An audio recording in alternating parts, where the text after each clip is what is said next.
Morning,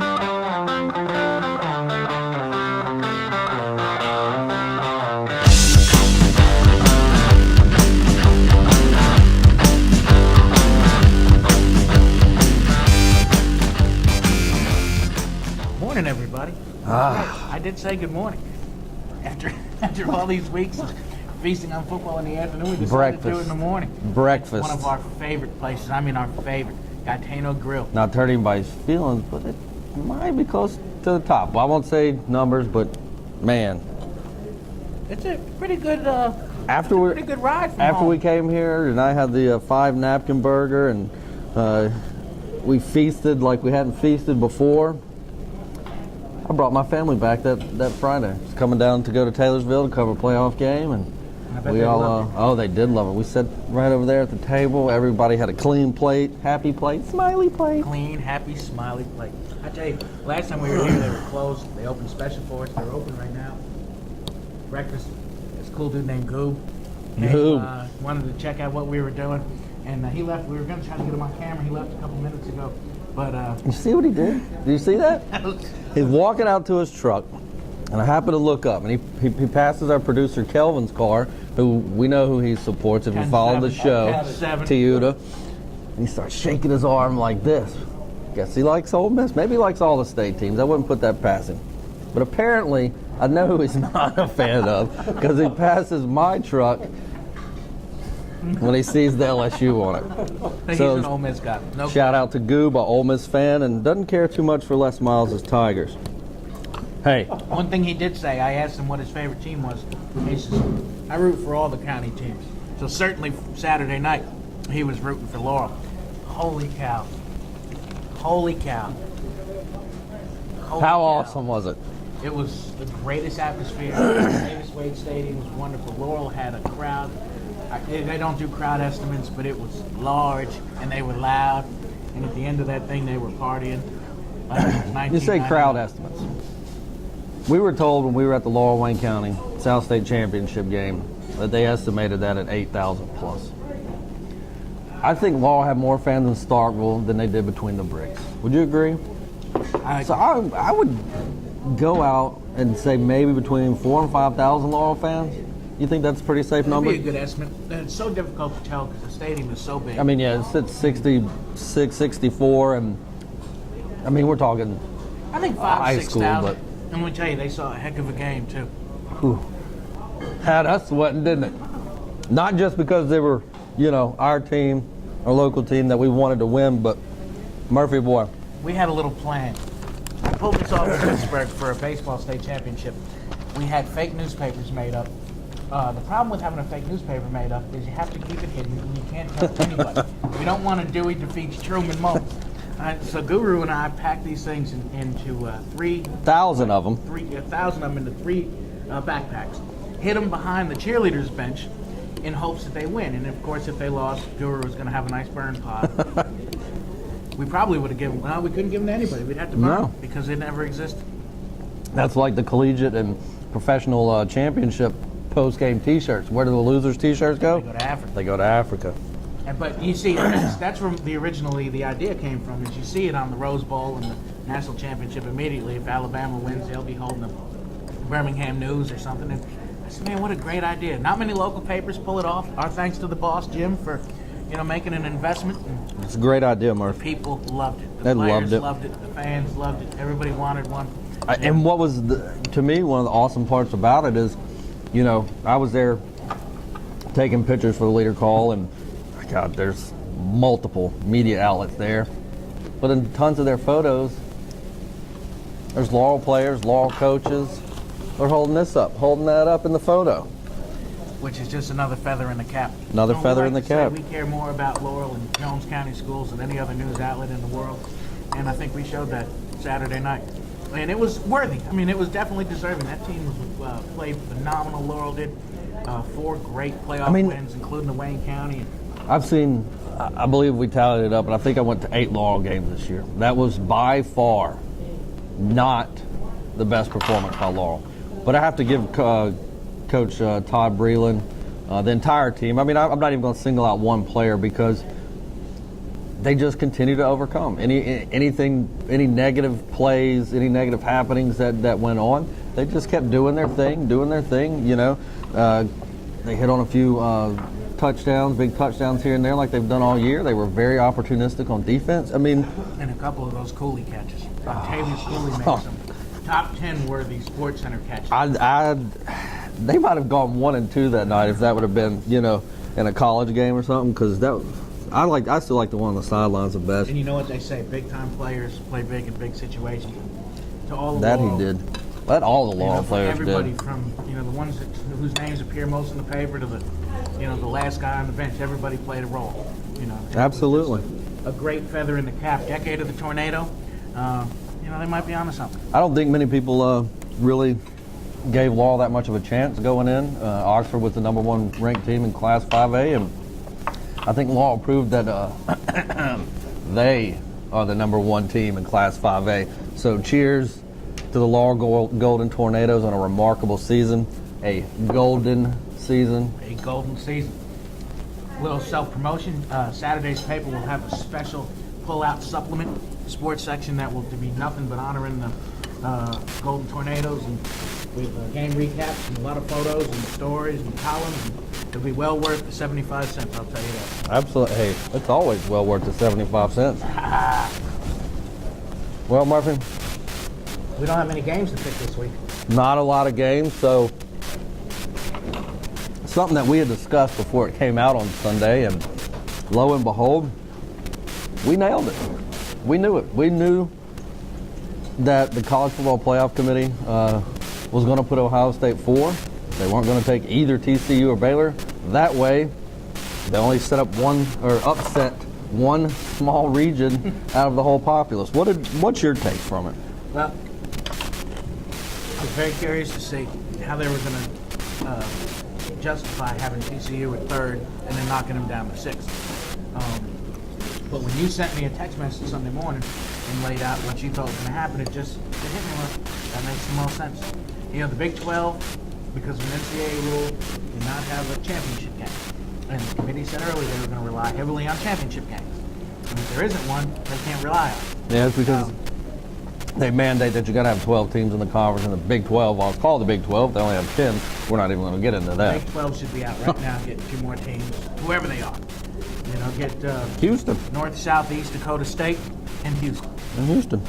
But they don't care who it is. They need another team. But I think the matchups are great. Alabama, Ohio State, Super Bowl, Florida State, and Oregon in the Rose Bowl. I don't think they could have gone wrong even if TCU and or Baylor were in there and Ohio State or Florida State wasn't, or any way you do it. But what it leads me to think is that something that I've been saying since the beginning of the year, we've talked about it before, and you agreed, 4 is just not enough. I don't think 4 is enough. An 8-team playoff right now would just be off the charts. And then you have those pundits that say, well, if there's 8, then 9 and 10 are going to be complaining. Of course, however, we came up with the perfect formula. There's 5 big conferences, right? Mm-hmm. Let's send all their conference champions who play in a championship game. That's 5 bids. Yep. Then, for all the other conferences together, the one conference champion from the other 6 conferences that's ranked the highest, they get in. So there's 6. Then you got 2 at-large teams picked by the selection committee. There's your 8. What'd that take? 22 seconds? 22 seconds. And it's a brilliant plan. Play the first round at the higher seed, and then go to the bowl situation in the final Just 4. the way it's set up. Yep.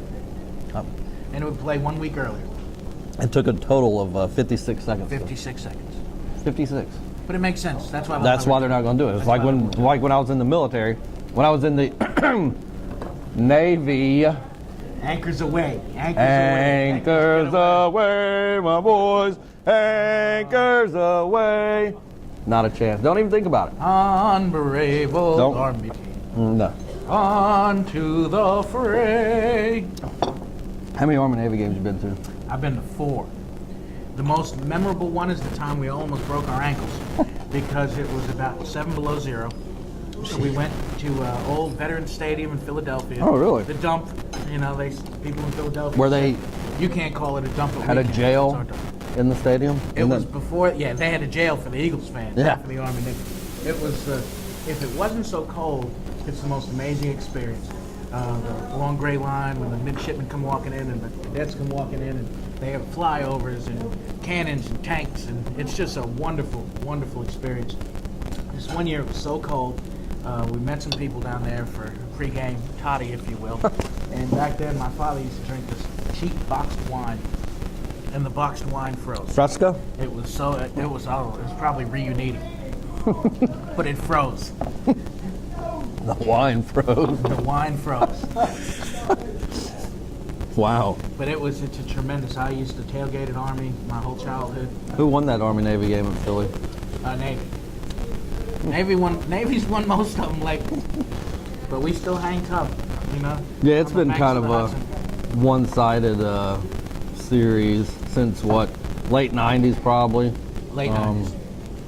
And see, that's something I don't understand, because you know they're pretty much pulling from the same type of kids, you know, kids that know that they want to go into the military, yet they still want to compete in football. I guess Navy's just better than Army.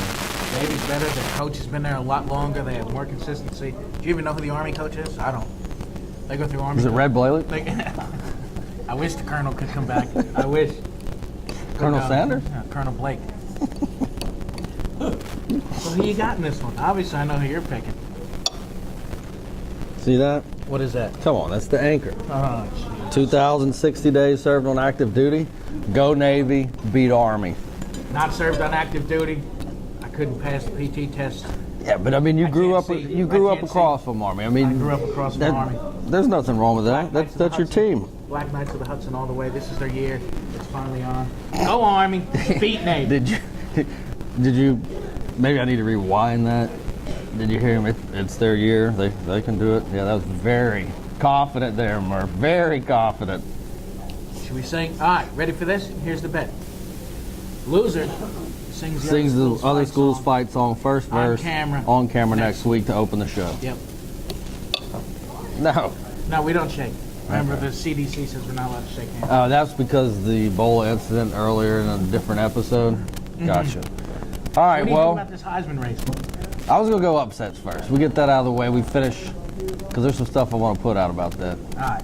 15 weeks of picking upset picks, and lo and behold, we end where we started, even. Thanks a lot to the stupid freak in Oklahoma Sooners that Bob Stoops would fall off a ledge, break his ankle, Cowpokes. jump up and down. Cowpokes. Can you What the hell believe are that? you doing, Stoops? What the hell are you doing? We were at Buffalo Wild Wings at Starkville watching the end of the game. Murph was more tuned in Alabama, Missouri, but there was a TV off to my right that had Bedlam on, and we had to leave when Oklahoma had the ball, and it was 35-28. And after we get to Davis Wade Stadium, I get a text from my brother Sam, and I'm like, "Are you serious?" And then watching the replay of how they tied the game to send that in overtime, no wonder they call that thing Bedlam. I don't even remember who my upset pick was, but Oh, I do. it didn't come out too well. Baylor, Kansas State. Oh, it was a good game for about a half, maybe a little into the third quarter. Baylor's tough. All right. All right. We finished at 7-8. So I went back to our official rule book. It has like 2 rules in it. But the tiebreaker rule states, at the end of the season, if Guru and Murph are tied, it's paper, rock, scissors.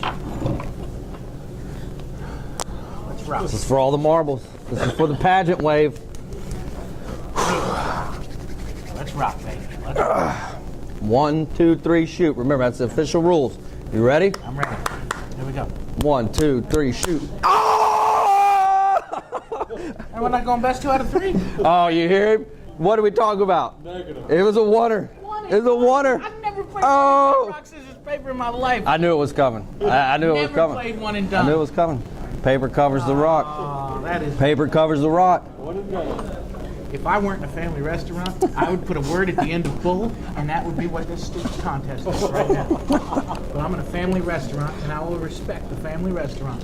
But this is bull. I initially was going to go scissors, and had I, How about this? he wouldn't be frying sausage. right now. Bull sausage. Bull sausage. I've never had bull Who sausage. goes one and done? Out of your freaking mind. Overtime rules in any sport. I mean, Whoever scores the most wins. I mean, yeah.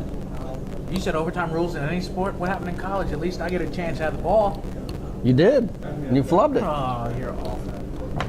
You rocked it. All right. No. They announced the. No, I wasn't. I'm moving on to the next subject. I'm not giving you the opportunity to go for the tie. I'm done. What if I say Heisman Amari You're going to play Cooper? by some bullcrap rules. Oh, we're going to hear about this until Sunday at least. Mariota's going to win the Heisman. You think? Yes. I know you've said that a couple of times, and I'm not necessarily disagreeing with that. But I think Amari Cooper really needs to get a strong look. And what I don't like is the way that they vote on the Heisman. I mean, how many people cast their votes for Mariota like 3 weeks ago? Interesting point, because I actually heard this on TV. Back in the day, and we at the Post used to be a Heisman Trophy voting organization. Mark Thornton voted for Warwick Dunn one year. Much to my chagrin, but he was the boss, so he got to vote. And he'll argue to death that he was the best player. But anyway, I've heard this story plenty of times. We'll probably talk about it this afternoon. But I digress. You used to have to mail them in. Right. And have to be received by X and X date. Now you can vote online. So you can wait until the final games are over and be able to vote. So I think it's a little bit Well, I don't have a but problem there still with are that. a lot of people who are going to mail their ballots. Not only that, but I don't think you should have the ability to have the ballot accepted if it gets there before X day, or you shouldn't even be able to go online and vote before. I mean, especially in this day and age of technology. I mean, you have all this week to vote. I mean, it probably takes 30 seconds. longer to log into your account on there than it actually does to cast your vote. I mean, because I'm going to throw a name out there that I think should have been a finalist. I mean, your three finalists are Mariota, quarterback at Oregon, Amari Cooper, wide receiver at Alabama, and Melvin, don't call me Fordham Gordon from Wisconsin. He should have been out of an invite after that performance. See, and that's what I thought. I mean, if you're worthy of being labeled and awarded the best player in college football, I mean, that's your conference championship game. Yep. I mean, you're playing to get into a big-time bowl, to win the Big Ten, and yet he goes 26 carries, 76 yards, no touchdowns, and that's a Heisman frontrunner. Nope. That's why Dak Prescott's not going to New York. Speaking of which, we have plenty of shirts left for next year. We want to get the hype rolling. That's already. right. Call Who you dat? Murph for the Guru. We'll Who take care dat? of you. 6499388. Murph for Guru. Scooby, Scooby. Arizona, the linebacker. Ooh, Scooby. Scooby Dooby does. I mean, he leads like in tackles for loss. He's up at the top for sacks. I mean, the kid's a freaking machine. And his name is Scooby. And his name's Scooby. And if Scooby didn't play for the Wildcats wouldn't have beat Oregon early in the year. They wouldn't have played in the Pac-12 championship game. They wouldn't be going to a Big Six bowl. If I could vote, I would write in Scooby. But since I don't vote, and it really doesn't even matter what I say, Mariota's going to win. But my vote and who I think should be the 2014 Heisman Trophy winner is your man, Cooper. Amari Cooper. I think without Cooper, Alabama's not in the CFP because he gave Sims a go-to guy that got them out of a lot of situations, put up a lot of points in key moments, and without Cooper, I don't think Alabama's in the CFP. And I think if you take Mariota away from Oregon, you can still plug in a quarterback with all the other athletes that they have on both sides of the ball. And as long as he, doesn't go out and lose the game for him, throw the picks and all this. I mean, think back to 2011 LSU. LSU didn't have a quarterback. I mean, it was No. Jordan Jefferson, really? And they still went undefeated. So when you have all that star power around somebody that can just be decent, I think they put too much love on the quarterbacks in the Heisman. I like your pick. I still think Mariota's going to win. But I'm rooting for Cooper. Well, Guru, we only have one left. That's Our a bowl big one. Spectacular. Everybody who's going to plan on, going Phyllis, throwing a few dollars in the bowl, Watch us next week. Is it next week or 2 weeks? It's actually in 2 weeks, Murph. 2 weeks. So we're going to be taking a little time off. We're going to get regenerated, do a little research. A lot of research. We're going to pick every bowl game. Not really. We'll pick a few of them, though. Pick the SEC and the college. I mean, geez, there's 12 bowls involving SEC teams. I mean, my God, think how long that's going to take. And then the CFP. And the CFP. My friend Guru, I want to thanks Gitano. again. Thanks, Gitano. That's pitiful performance, by the way. I did a lot more talking this time. Hey, we go back to the tape and see who's cleaned their plate more. Look, I Me. see clean plate over there. I see clean plate here. I see ridiculously full plate here. Bush League.